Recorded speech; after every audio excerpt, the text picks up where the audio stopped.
حضرت سلمہ رضی اللہ عنہ بیان کرتی ہیں، ایک دفعہ حضور اکرم صلی اللہ علیہ وآلہ وسلم ایک صحرا میں سے گزر رہے تھے۔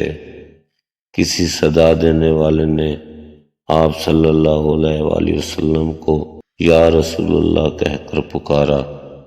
آپ صلی اللہ علیہ وآلہ وسلم آواز کی طرف متوجہ ہوئے، لیکن آپ صلی اللہ علیہ وآلہ وسلم کو سامنے کوئی نظر نہ آیا۔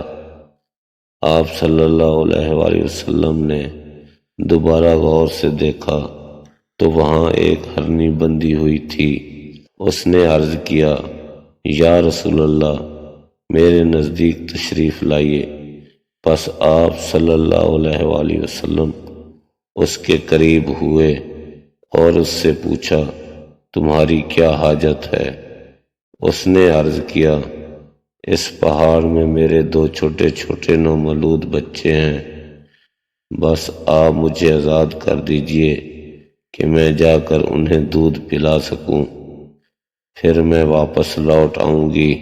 آپ صلی اللہ علیہ وآلہ وسلم نے پوچھا، کیا تم ایسا ہی کرو گی؟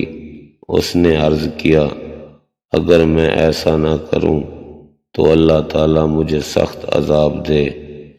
بس آپ صلی اللہ علیہ وآلہ وسلم نے اسے آزاد کر دیا۔